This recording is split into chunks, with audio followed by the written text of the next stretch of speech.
చందుర్తి మండల కేంద్రంలో మండల రైతు సంక్షేమ సంఘం అధ్యక్షుడు చిలక పెంటయ్య ఆధ్వర్యంలో మండల కార్యవర్గ సమావేశం నిర్వహించారు. ఈ సమావేశంలో అధ్యక్షుడు చిలక పెంటయ్య మాట్లాడుతూ గత సంవత్సరం ప్రాథమిక వ్యవసాయ సహకార సంఘం ద్వారా ఒక్కో బ్యాగ్కు 41.600 గ్రాముల వరి ధాన్యాన్ని కొనుగోలు చేస్తారని, ప్రస్తుతం ప్రభుత్వం ఐకేపీ సెంటర్ల ద్వారా వడ్లు కొనుగోలు చేస్తూ ఒక బ్యాగుకు 42 కిలోలు తూకం వేస్తున్నారని అన్నారు. ప్రజా ప్రభుత్వం అని చెప్పుకుంటూ పంట పండించే రైతు నుంచి అరకిలో ధాన్యం తీసుకొని రైతులను మోసం చేస్తున్నారని అన్నారు. రైతుల వరి ధాన్యాన్ని 41.600 తూకం వేసే విధంగా స్థానిక శాసనసభ్యులు కలెక్టర్తో మాట్లాడి రైతులకు అండగా ఉండాలని రైతు సంఘం ద్వారా విజ్ఞప్తి చేశారు.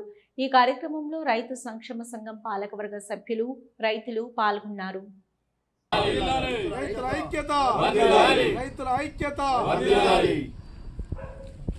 మరి బ్యాంకు పరిధిలో ఎప్పుడు కానీ ప్రాథమిక సహకార సంఘం వడ్లు కొనుగోలు చేసేది.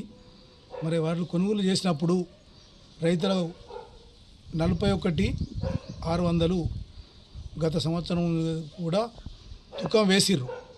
మరి ఇప్పుడు తుకం 42 వేయడం సమంజసం కాదు, రైతులను బాధ పెట్టడం మంచిది కాదు అని చెప్తున్నా. ఖచ్చితంగా 41,600 తుకం వేయాలి. రెండవది, ఐకేపీ సెంటర్లకు వడ్ల కొనుగోలు సెంటర్ వాళ్ళకి ఐకేపీకి ఇచ్చిర్రు.